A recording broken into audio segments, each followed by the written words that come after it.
Oi amigos do canal Anjo que Guarda, aqui é Leandro Tambelli e no vídeo de hoje eu quero fazer um vídeo dedicado àquelas pessoas que cuidam dos pacientes acamados, vitimados de AVC, e também quero fazer esse vídeo dedicado aos pacientes que também estão tentando recuperar alguns problemas que ocorrem referente à memória. Então, antes de começar esse vídeo, por gentileza, amigos, ativa os sininhos, se inscreve nesse canal, vai me ajudar muito ao YouTube poder divulgar o vídeo para mais pessoas. E se vocês puderem, compartilhe e comente, porque um comentário de vocês pode ajudar muito. Como vocês já sabem, minha mãe foi vitimada de um AVC hemorrágico, um tumor cerebral, um aneurisma cerebral, 2 AVC isquêmicos. E eu sou cuidador desde 2014 de minha mãe. Hoje minha mãe recuperou a memória, hoje a minha mãe está andando, recuperou todos os movimentos, ficou 1 ano e meio acamada e 3 anos e meio de fisioterapia. E se vocês querem alguma informação, como foi que eu fiz para minha mãe ficar com a sua saúde estabilizada, comentem, façam perguntas, se inscrevam no canal. Esse canal é feito para nós e por nós, porque temos que ajudar uns aos outros, tá bom? Então se inscreve aí, dá aquele like, aquele joia e vamos ao vídeo. Amigos, é muito importante vocês saberem, tanto os pacientes como os cuidadores, que as vítimas de AVC se queixam muito de memória. Elas comentam: ah, minha memória está fraca, eu estou esquecendo das coisas, eu não me lembro. No caso da minha mãe, ela, durante 1 ano e meio, ela perdeu totalmente a memória. Ela não sabia nada com nada. Se eu disser para vocês que minha mãe sabia das coisas, ela não sabia. Sabe por quê? Porque ela ficou com AVC hemorrágico, ela ainda saiu um pouco bem. Mas nos 2 AVC isquêmicos com aneurisma cerebral, a memória dela ficou muito confusa. Vocês pacientes que estão me ouvindo, vocês sabem o que eu estou dizendo. A memória de vocês não fica confusa? Às vezes vocês querem falar uma palavra, a palavra não sai. Às vezes vem uma vontade de fazer uma pergunta e não consegue formar aquela pergunta, juntar as palavrinhas para formar uma palavra e fazer uma simples pergunta. E muitas vezes minha mãe chorava. Ela olhava para mim chorando e dizia: ô Leandro, eu quero tanto lhe perguntar uma coisa, mas a palavra não sai. E às vezes ela nem falava, com o olhar eu já sentia que ela queria me perguntar alguma coisa, mas ela não conseguia formatar a palavra, né? Formar a frase inteira para poder fazer a pergunta. Então, amigos, eu como cuidador e filho dedicado que eu sou à minha mãe, o que é que eu fiz? Nos primeiros momentos do tratamento, é importante vocês entenderem que o paciente tem o tempo dele. Não adianta você fazer uma pergunta e querer que ele automaticamente já lhe responda. Não. Tem perguntas que eu fiz para minha mãe no tratamento que até hoje não foram respondidas. E perguntas simples, do tipo: como é seu nome completo? Onde você nasceu? Qual a sua idade? Como é o nome dos seus pais? Então, esse tipo de trabalho de resgate de memória do paciente é um processo lento. Tem o seu tempo e de cada paciente é feito de uma forma. Recomendo ao cuidador e à família perguntar para o médico qual foi a área atingida no AVC e quais são as sequelas decorrente disso referente à memória. Porque tem pacientes que conseguem, como minha mãe, resgatar. Quando o médico me chamou, o doutor Elano, do Hospital Geral de Fortaleza, e ele me via muito dedicado. Se vocês verem, eu tenho um prontuário desse tamanho do hospital. Eu tenho mais de 40 quilos de documentos, né, do hospital referente a isso. E amigos, eu vou ser bem sincero para vocês. Não foi fácil não. O doutor Elano disse, olha, a parte frontal da sua mãe foi o lado das emoções, ela vai ficar muito emotiva. Muitos de vocês pacientes sabem o que eu estou falando. O que é emotivo? De repente vocês começam a chorar. Se a pessoa fala alto com vocês, vocês começam a chorar. Se as pessoas destabilizam, eu não recomendo nenhum cuidador e nenhum paciente falar alto próximo ao paciente. Isso aconteceu comigo várias vezes. Às vezes eu estava no telefone, ou às vezes eu fazia uma pergunta para minha mãe num tom de voz mais alto do que o dela, de uma conversação, de uma conversa normal. Ela já se sentia agredida. O paciente não gosta de barulho, o paciente não gosta de grito. Até hoje eu trabalho em mim esse controle da dicção da minha voz para não falar alto. Às vezes eu estou no telefone e falo alto. Às vezes eu pergunto, mãe, já tomou o remédio? Se eu falar um tonzinho a mais sobre qualquer coisa perto dela, ela já leva como se eu estivesse gritando com ela, que de coração não é um grito. Às vezes é uma forma que o cuidador ou um familiar fala. Só que nós, como cuidador e como parente, né, ou como filho, ou seja, quem for que esteja cuidando do paciente, temos que se politizar, né? Temos que se controlar o tom de voz, não falar alto, não deixar a luz do sol muito forte na cara do paciente sobre a janela. Às vezes eles gostam no quartinho mais assim, arejado, mas mais na sombra. Não deixar o quarto do paciente do lado do sol. Às vezes eles querem pedir para você para ficar num lugar mais confortável, mas as palavras não saem.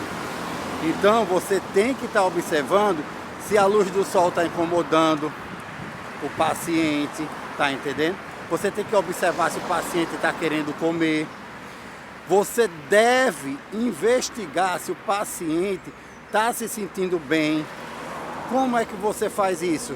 Você pergunta, você quer tomar uma água? Quer tomar um suco? Está precisando de alguma coisa? Tem muitos cuidadores que vê o paciente numa cama e não faz uma pergunta, minha gente.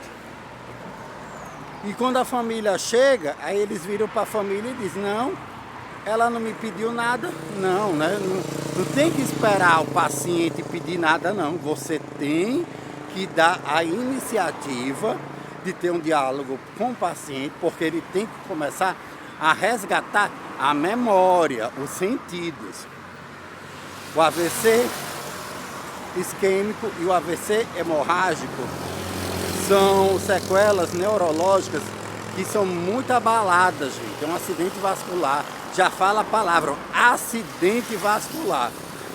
Quando você anda na rua de moto com um carro bate em você, não é um acidente? Não é uma situação grave? É da mesma forma, só que isso acontece dentro da cabeça do ser humano. Tá me entendendo? É um acidente que não é externo, é um acidente interno. Então eu, como cuidador, tive que aprender isso, porque eu sei que muitos cuidadores cuidam, mas não fazem o que eu faço. Não fazem, eu sei que não faz. E as pessoas olham para mim e dizem, mas a sua mãe está andando, a sua mãe está falando, a sua mãe está se sentando. Eu digo, mas não foi da noite para o dia não, minha senhora. Ô meu senhor, minha mãe para estar andando, ela levou 3 anos e meio de terapia de choque, de fisioterapia. Ela andou 3 anos e meio a pé para fazer uma fisioterapia, porque ela não tinha carro, porque a família tinha ficado com as coisas tudo dela. Levaram tudo dela, porque quando uma pessoa fica doente, acamada, as pessoas levam tudo. Então o carro dela, meu irmão levou a loja dela, levou tudo, eu não fiquei com nada. A pobrezinha venceu, foi na garra. Tá entendendo? A minha mãe foi determinada. O seu François, que é um contador ali da Parangaba, que era o contador da loja dela, durante 3 anos e meio ele viu eu passando, subindo e descendo com a minha mãe na frente do consultório dele. E antes de eu sair de Fortaleza, ele me disse, eu sou a prova viva do que você fez pela sua mãe, desses anos todos passando aqui em frente ao meu escritório. Então, O paciente, para poder fazer o que minha mãe fez, tem que ter um cuidador ou uma pessoa do lado que queira resgatar o paciente daquela situação. Tá me entendendo? Vocês têm que conversar com o paciente, vocês têm que perguntar sobre a infância do paciente, você tem que falar com o paciente sobre tudo. Quais são as frutas que eles gostam, como era eles na escola quando era criança, como era a rua deles com os pais dele. No caso da minha mãe, eu resgatei a memória dela, eu consegui resgatar até mais ou menos 8, 10 anos de idade. Ela lembrou dos avós dela, que eu perguntei: mãe, como era a senhora na casa dos seus avós? Mãe, como era seu avô? Mãe, como era a casa da sua avó? Tem que começar a perguntar aos poucos. Ela no começo, ela dizia: eu não lembro. Aí passava uma semana, eu vinha de novo nesse assunto: mas mãe, como era mesmo o nome do seu avô? Como era mesmo o nome da sua avó? Onde é que a senhora morava nessa época? Na cidade onde a senhora nasceu, como era a rua?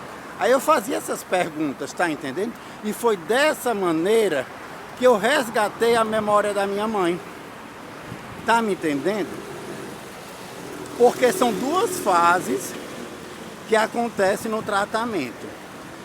A minha mãe teve aquela fase que ela apagou tudo, né? Que apaga, né? Vocês sabem melhor do que eu que a memória apaga por um tempo. Algumas pessoas recuperam, outras não, mas não recupera se você não for atrás.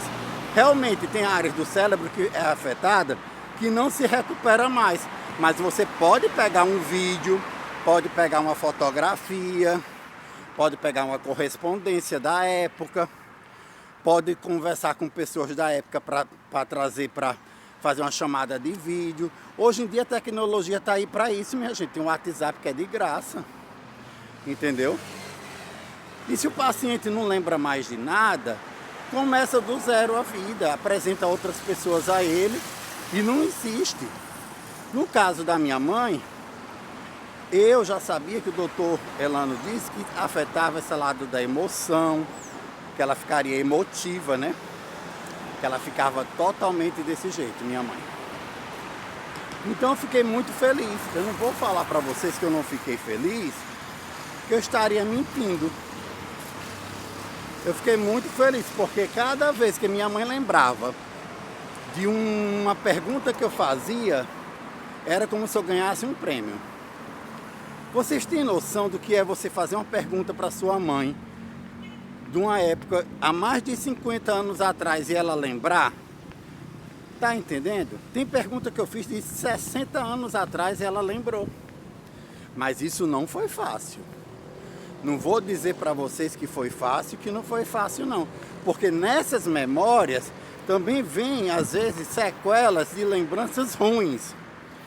Por exemplo, a minha mãe quando era muito jovem, ela foi obrigada a cuidar dos primos, sei lá como foi, que eu não entendo bem essa parte, mas tinha uma tia dela que quando ela passava a roupa errado, a mulher pegava o ferro de passar e queimava o braço da minha mãe. Eu cheguei até um tempo atrás e ela ainda tinha essas cicatrizes no braço. Mas vocês sabem, a cicatriz vai se apagando com o tempo, né? Mas ela tinha essa cicatriz das queimaduras de ferro, de passar. Por que minha mãe era queimada? Porque minha mãe não passava a roupa direito. Porque a família tratava a minha mãe como uma empregada doméstica da família, entendeu? A minha avó não tinha condições de criar ela e deixava ela na casa dos outros. Largava na casa dos outros. E você sabe, você largar um filho na casa dos outros, você já imagina como era naquela época, né? Então minha mãe foi para um orfanato, então ela lembrou desse período que ela ficou interna no orfanato. Ela disse que ela não tinha nem caderno para estudar. Ela disse que ela estudava com papel de pão, com lápis. E ela disse que foi o melhor momento da vida dela foi quando ela ficou no colégio interno. Quando a mãe dela deixou ela no colégio interno, porque não podia mais, porque a família também não queria mais, né? Maltrataram muito a pobrezinha. Depois que maltrataram muito, jogaram ela no colégio interno. Então o que acontece? essas lembranças, boas ou ruins, ela recupera. Mas também recupera momentos bons. Ela me disse que aos fins de semana, todas as crianças do orfanato, tinha algumas que tinha parente, os parentes vinham buscar as crianças para passear no fim de semana. Mas como ela não tinha ninguém, aí o que é que ela fazia? Ela saía para piquenique nas casas das irmãs, das freiras.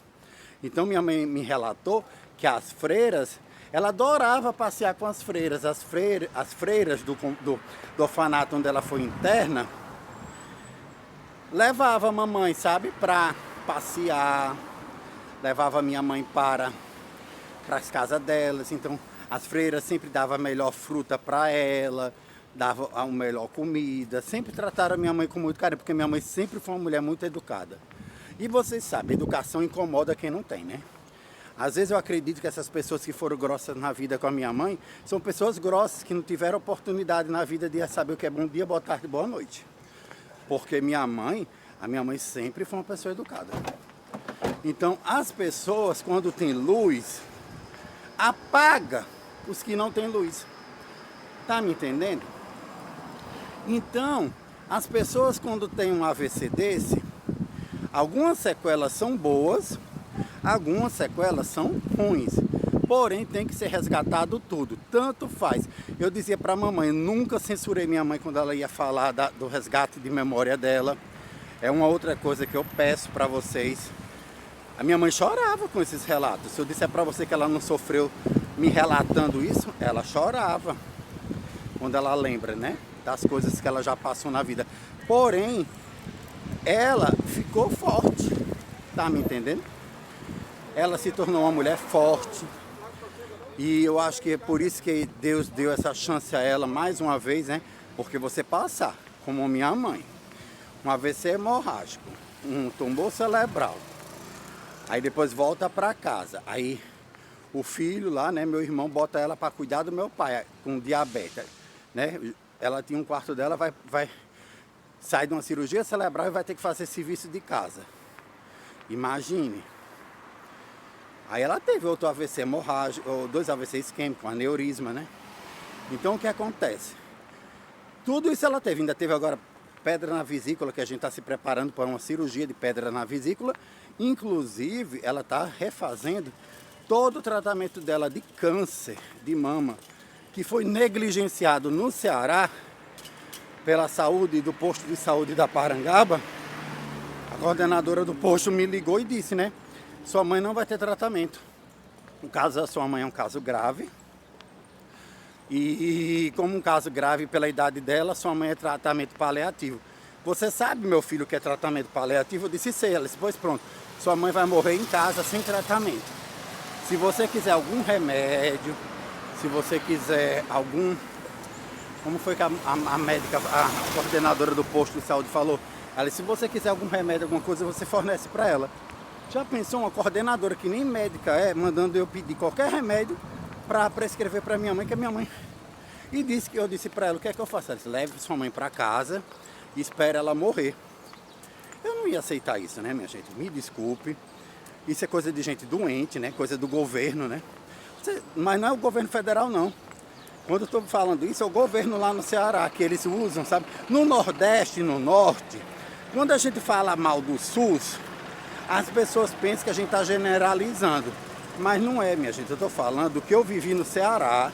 Vou deixar bem claro, o que eu vivi no Ceará e os relatos que eu tenho dos outros estados no Nordeste, das pessoas que sofrem no sistema público de saúde, que é manipulado por política. Tá me entendendo? Então o que acontece? Para mim fazer o resgate da memória da minha mãe, eu tinha que falar de tudo. Tanto do passado, como do presente. Eu dei o diagnóstico da minha mãe de câncer no chuveiro assim que eu diagnostiquei. Fui dar um banho nela, que a gente tinha saído para fazer um exame. Quando a gente voltou, fui passar a mão no seio dela, achei um nódulo. Na mesma hora, não deu tempo nem dela se sentar. Eu disse, mãe, eu achei um nódulo no seu seio, estou desconfiado que é câncer de mama, mas não se preocupe, a senhora confia em mim? Ela disse, confio. Aí eu disse, pois pronto, eu vou lhe ajudar. O médico mastologista dela, Dr. Márcio, da clínica Geon, ali em Fortaleza, da clínica não, de uma associação que cuida de mulheres vítimas de câncer, ele disse que nunca viu uma pessoa diagnosticar câncer com a mão, sem biópsia, sem mamografia e sem ultrassom. Porque eu diagnostiquei o câncer da minha mãe desse jeito. Foi Deus? Foi. Deus na minha vida é maravilhoso. Entendeu? A espiritualidade me ajuda a me guiar, a fazer eu seguir em frente. Tá entendendo? Eu diagnostiquei o câncer de minha mãe. Não foi médico, não foi ninguém, foi eu. Tanto que no outro dia eu já fiz a ultrassom, fui atrás da mamografia. Quando eu estava falando com o médico da mamografia, eu já estava fazendo o pré-operatório da minha mãe. Exame de sangue, biópsia, tudo. O médico disse que só iam fazer os pedidos quando saísse o resultado da biópsia, que levava 15 dias. Sabe o que eu fiz? Durante 15 dias eu fui para o cardiologista, eu fiz outro ultrassom, fiz outra mamografia, fiz, que mais, meu Deus? Exame de sangue laboratorial, fiz exame de urina, exame de fezes, fui atrás de um cardiologista, fiz eletrocardiograma, fiz como é que se chama? O parecer médico, né, do cardiologista para dizer que ela podia fazer essa cirurgia.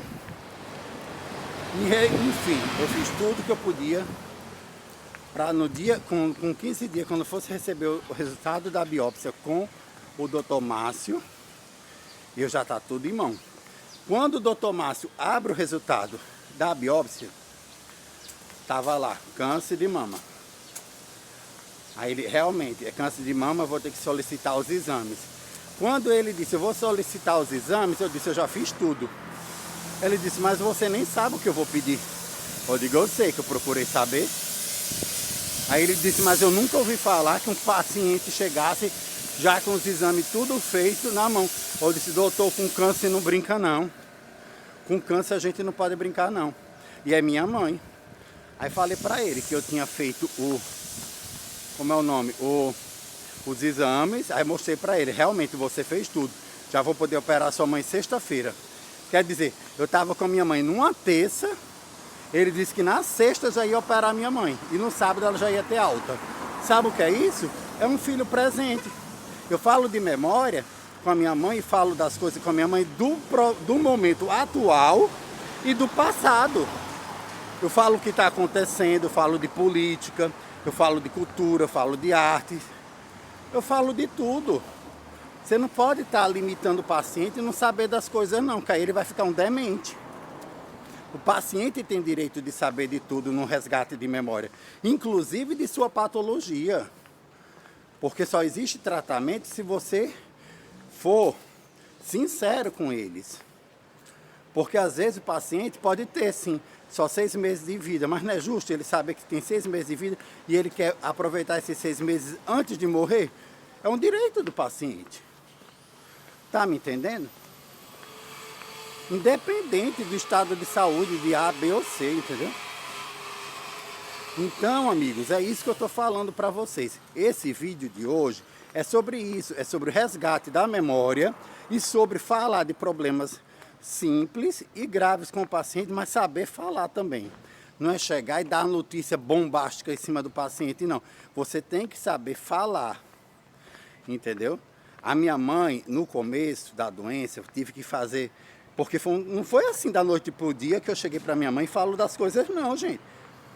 Foi passo a passo, não estou lhe dizendo, levei 3 anos e meio de fisioterapia. Aí a gente ia para fisioterapia, eu ia brincando com ela na rua, ou ia conversando. Dentro de mim eu estava chorando, porque eu acho muito triste, né? Se eu tivesse o carro da minha mãe, eu poderia ter vendido o carro ou ter contratado alguém para levar ela, né? Mas o carro da minha mãe, meu irmão levou o carro da minha mãe e a loja dela todinha. Eu ia arrumar dinheiro aonde para fazer o transporte da fisioterapia durante os 3 anos e meio? Tá entendendo? Quem me conhece em Fortaleza sabe. A gente se alimentava num restaurante de moradores de rua. Tem um restaurante de comida popular na Parangaba, na frente da igreja, ao lado da Lagoa da Parangaba, que todo mundo da prefeitura me conhecia e conhecia minha mãe, eu e minha mãe. Quem frequenta lá, os moradores de rua, sabe que a gente ia para lá, porque a comida lá era R$1, e às vezes tinha gente que me dava R$2, R$3, e era para lá que eu ia almoçar com a minha mãe. E ficamos assim por 3 anos e meio, frequentando esse restaurante de comida popular. Por que a gente tinha que ir para lá? Porque, a gente não tinha como fazer a comida, porque o custo de vida para quem está desempregado é elevado. Outra, a família todinha, ninguém quis nunca saber como é que ela estava e nunca ajudou em nada. E terceiro, eles acham que AVC, tumor cerebral, essas coisas, é tudo besteira, sabe? Então a pessoa negligencia. E meu irmão que levou tudo dela, e o outro que foi embora e fugiu e disse que não queria saber de nada, deixou a gente desse jeito, tá entendendo?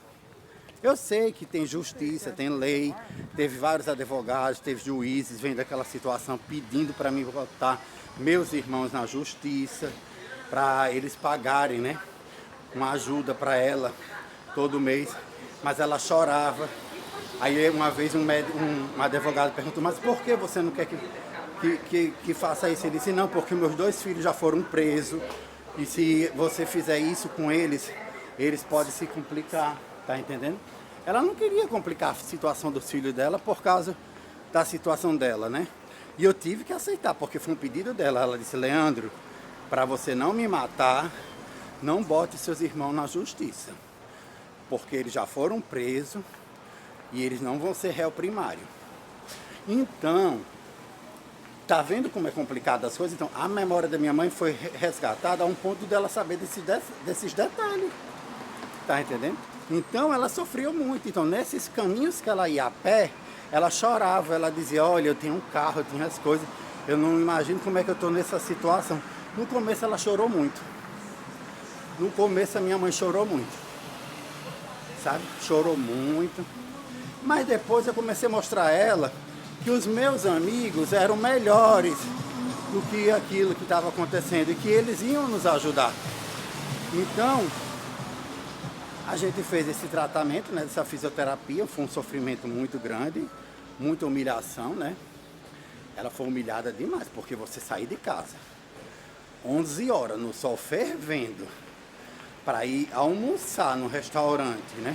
Tinha dia que a gente saía 10 horas da manhã para almoçar, porque ela ia a pé, levava 2 horas para a pobrezinha andar 1,5 km.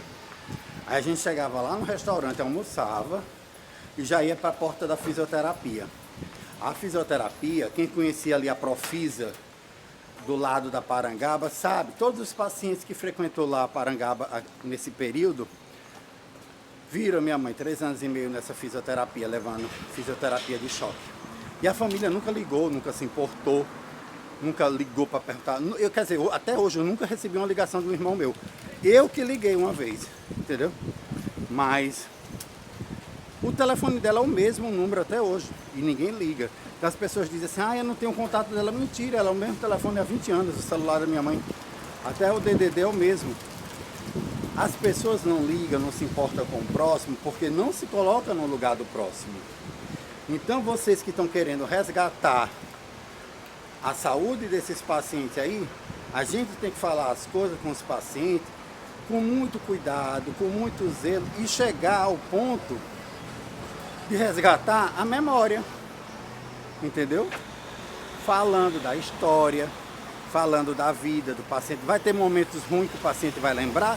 Vai, é natural, mas é um direito dele resgatar a memória dele, seja boa ou seja ruim. Não existe essa, entendeu? Agora hoje não, hoje no tratamento de câncer já estou fazendo uma coisa inversa. O que seria uma coisa inversa? A minha mãe já não está mais passando pela situação que ela passava antes, porque quando uma família abandona, o passar de tempo, a memória vai apagando, né? De novo. Porque o que é que eu fiz? As coisas que eu vi que machucava ela, como meus irmãos que abandonaram ela, a família que não liga para ela, eu fui apagando. não falo desses assuntos mais.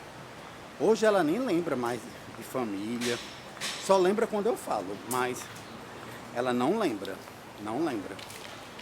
Não lembra, não lembra, não gosta de lembrar, não quer falar sobre isso. E é um direito dela, né? Mas para ela falar isso, eu primeiro resgatei a memória dela, para depois ela tomar essa atitude. Eu não induzi minha mãe a fazer isso. Ela teve que entender por ela mesma que família é aqueles que lembram de você. Porque muitas vezes você liga, o povo já pensa que é pedindo dinheiro, mas não, gente. Às vezes uma palavra amiga salva vidas. E às vezes sim, é dinheiro. Às vezes você está precisando de uma emergência, é dinheiro. E a pessoa diz, não, não posso. Uma vez eu falei com uma pessoa da família, que eu estava contando, né, a história, porque você não vai falar dessas doenças tudo em 10 minutos, né? Uma pessoa que eu não falo há anos. Aí eu resolvi ligar uma vez. Estava no Ceará ainda. Quando eu fui narrar a história, a mulher olhou para mim no meio da conversa, como botasse a mãozinha assim no telefone, e disse assim, mas fala demais.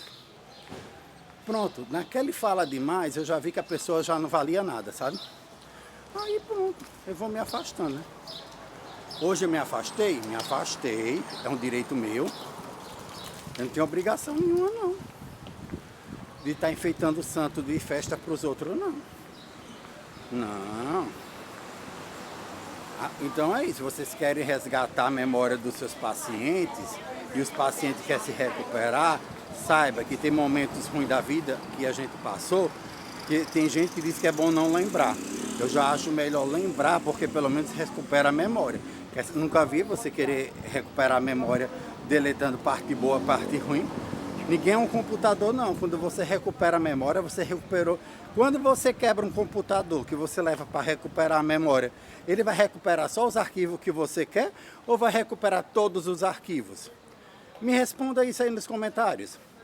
Quando você quebra um celular que você leva para consertar e você quer recuperar as mensagens, ou mesmo você fazendo um backup das mensagens do WhatsApp, quando você bota um WhatsApp em outro aparelho e você quer recuperar a história do celular, você faz o quê? Você deixa o celular para lá ou você recupera o celular? Assim, olha, eu só quero as mensagens que eu gosto, as outras eu quero que apague. Não. Quando você recupera umas mensagens, quando você faz um backup de um equipamento, né? Para recuperar os arquivos perdidos, seja de um computador ou de um celular, ele vem com tudo. O ser humano é que nem isso. Um HD de memória. Quando você perde, você vai querer resgatar toda a memória. Não tem como você resgatar a memória de um paciente, me desculpe, deletando parte boa, parte ruim. Que se tiver alguém que orientou vocês dizerem que só dá para resgatar o lado bom, é um mentiroso. É um mentiroso, eu digo na cara dele, é um mentiroso. Porque num resgate de memória vem a parte boa e a parte ruim. Depois que o paciente resgata tudo, aí sim que a gente trabalha para ele não lembrar dos momentos ruins. Tá entendendo? Mas você não pode querer que o paciente resgate a memória só do lado bom. Porque aí vai vir os gatilhos mentais, que uma palavra liga a outra, aí o que é que acontece? Ele lembra da hora para outra e passa mal. Então é melhor ele resgatar a memória ao seu lado, do que ele sozinho na rua resgatar, lembrar de um momento ruim e passar mal. A minha mãe, tudo que ela resgatou de memória do passado, eu estava presente. Tá entendendo? Eu estava presente. E todos os problemas de saúde de minha mãe, eu trato com ela com seriedade, com muito respeito, entendeu? Porque respeito ao paciente é você ser claro. Tem gente que diz, não, mas a gente não deve falar tudo pro paciente. Eu não sei quem foi que inventou isso. Eu não sei quem foi que inventou isso. Eu falo para minha mãe tudo. E ela disse para mim, Leandro, quando Deus quer levar a gente, Ele leva. Não vai ter você, não vai ter médico, não vai ter ninguém que vai me segurar aqui. Quando Deus disser que eu tenho que ir embora, eu vou embora. Eu vou sofrer muito, né? Porque eu só tenho a minha mãe. Porque esses parentes que abandonaram a gente, eu não acredito que seja parente, não. Parente que não faz uma ligação para você. Não. E os outros que queriam matar ela, Deus me livre. Olha um vídeo aí que eu tenho aí. sobre buscando os medicamentos de minha mãe, eu andando, eu falo o que foi que aconteceu com a minha mãe e por que minha mãe teve todas essas doenças. Procura no vídeo. E também procura um vídeo falando sobre bens da família, os bens materiais que os pacientes têm, o que você deve fazer com os bens materiais. Procura um vídeo, assista, veja, compartilhe, ajude outras pessoas que estão na mesma situação sem informação, tá bom? Temos que ser um cuidador consciente, não é irresponsável não, entendeu? E saber falar, porque tudo isso que eu estou dizendo para vocês, eu não falei da noite para o dia para minha mãe não.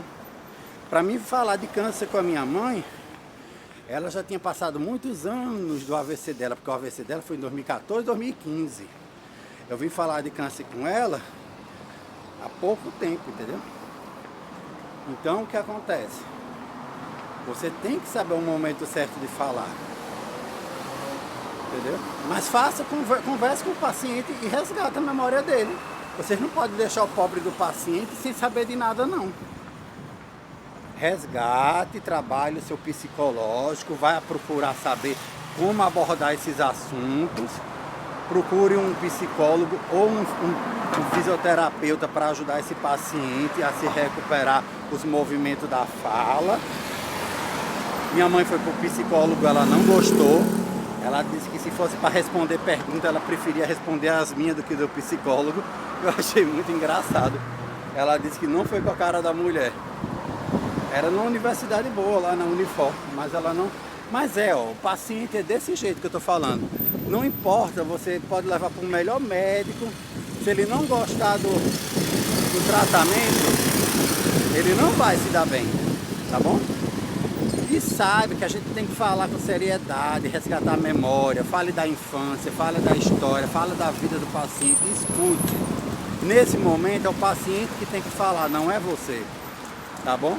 Eu ficava caladinho, minha mãe contava a história todinha, às vezes era de noite, levava horas e horas para ela lembrar toda a história, mas eu estava ali presente para ouvir. Temos que ser um cuidador, uma pessoa que cuida de um paciente acamado, presente. E não uma estátua ali que só dá remédio e comida. Porque se você só dá remédio e comida para o paciente, não faça isso não. Chame outro que possa fazer com amor. Porque só tem equilíbrio no tratamento se os dois se ajudar, o paciente e o cuidador. Se forem amigos, se forem cúmplices. Porque tem que ter uma sintonia dos dois para tudo dar certo no tratamento. Só dá certo um tratamento se o cuidador for amigo do paciente. Se o cuidador não tiver esse vínculo com o paciente de amizade, vai ficar muito difícil ter uma evolução positiva no tratamento e muitos desses cuidadores estão recebendo altíssimo dinheiro para isso. E se você pesquisar quais são os pacientes que se recuperaram com o cuidador, foi com aqueles que não eram remunerados. Todo cuidador que não ganha dinheiro e cuida do paciente por amor, pode observar que este sim cuida melhor do paciente do que aqueles que recebem dinheiro para isso. Tá bom? Um beijo a todos, um abraço, se inscreve no canal. Eu falo o que eu passei da minha experiência com a minha mãe. Procure bom médico, procure uma boa equipe de psicólogos, uma boa equipe de fisioterapeuta para lhe ajudar. Saiba que tudo tem seu tempo, o tempo do paciente é o tempo do paciente, respeite esse tempo para ele. Se ele não quiser conversar no momento, mais à frente ele vai conversar, porque minha mãe foi assim, no começo ela não queria conversar, mas eu ia insistindo e hoje a gente conversa numa boa, tá bom? Fica com Deus, um abraço a todos, um beijo, tchau, ativa o sininho, se inscreve no canal e compartilha esse vídeo, tchau!